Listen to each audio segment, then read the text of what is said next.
Bismillahirrahmanirrahim. Dan saya berikan kabar baik ya. Saya berikan kabar baik. Saya mau berakhir, kisaran 15 menit lagi. Balikan. Kabar baiknya, setiap amalan yang dikerjakan di bulan Sya'ban itu tidak sekedar dicatat, tapi langsung dibawa naik, disampaikan kepada Allah oleh para malaikat. Allah itu sudah tahu, sudah maha tahu. Sebelum disampaikan, akan dikerjakan, setelah dikerjakan, semua diketahui oleh Allah. Tidak ada yang luput dalam pengetahuannya. Tapi yang paling penting, An-Nasai nomor hadis 2357 ini.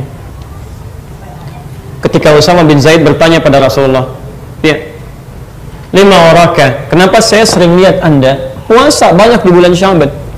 Ya? Apa kata Nabi? Lihat kalimatnya. Dzalika syahrun yaghfulu fihi an-nas. Itu adalah bulan yang sering orang lalai untuk mengerjakan amal saleh. Karena Rajab biasanya berangkat ibadah, Ramadan ibadah, Sya'ban mulai istirahat, sehingga tidak ada persiapan ke Ramadan. Tapi yang paling menarik, lihat kalimat setelahnya. Wasyahran turfa'u fihi al-a'malu ila rabbil alamin fa uhibbu an yurfa'a 'amalu wa ana sha'im. Dan di bulan itu, khusus bulan itu amalan-amalan itu setiap dikerjakan diangkat, disampaikan, sebutkan kepada Allah. Nah, baik disebutkan kencang kayak tadi ataupun tidak, itu sama, diangkat. Jadi kalau ya nggak apa-apa, itu bahasa anak-anak ya. Jadi kalau misal kita baca Al-Quran tadi ya, setiap hurufnya berapa? 10 kebaikan. Anda baca di bulan Rajab misalnya, atau Jumadal Tsani, Jumadal Akhirah, ya, atau di bulan Al-Muharram, itu bacaan Anda hanya akan dituliskan. Alif Lam Mim, 3 huruf, 30 kebaikan. Dituliskan di kitab Anda khusus. Nanti di akhirat ditampakkan, diperlihatkan pada kita pahala kita.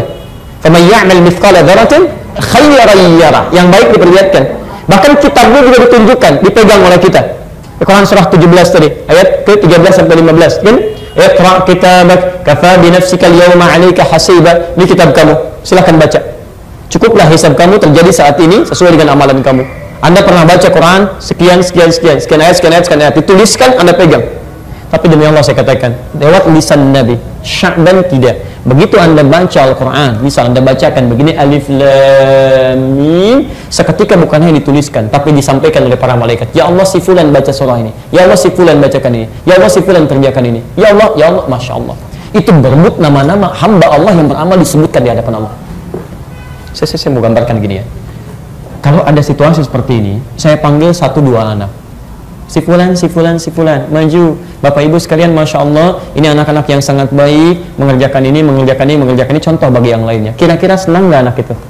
Senang. Orang tuanya senang tidak? Buang biasa senang. Jadi bayangkan, disebutkan di hadapan manusia saja begitu senangnya. Nggak usah disebut, dituliskan di majalah. Anda bikin buletin misalnya kan, tuliskan, keluarga teladan, begini, sebarkan ke masyarakat, diketahui. Masya Allah, jadi contoh bagi yang lain. Senang tidak? Senang, padahal mungkin itu cuma buletin RT yang bikin Anda juga gitu kan, dan sebagainya, dibaca di lingkungan sekitaran. Tapi ada perasaan bahagia di situ. Ya, ketika nama kita disebutkan dalam kebaikan, maka bagaimana ketika nama Anda disebut di hadapan Allah Subhanahu wa taala? Ya Allah, si fulan begini, ya Allah, si fulan begini. Nabi saja itu berlomba untuk bisa disebutkan. Kata beliau, fa uhibbu an yurfa'a 'amali wa ana sha'im.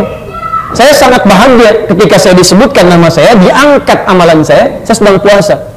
Karena kenapa Nabi pilih puasa? Karena umumnya orang-orang puasa akan cenderung mengerjakan amalan lebih banyak dibandingkan dengan yang tidak puasa. Silahkan, sunnahnya bisa kerjakan, baca Qurannya dilakukan dan sebagainya. Sehingga ketika dikerjakan banyak disebutkan, ya Allah, si fulan. Pertanyaan saya, sampai hari ke-13 ini, amal apa yang sudah Anda kerjakan sehingga nama Anda disebut di hadapan Allah Subhanahu wa taala?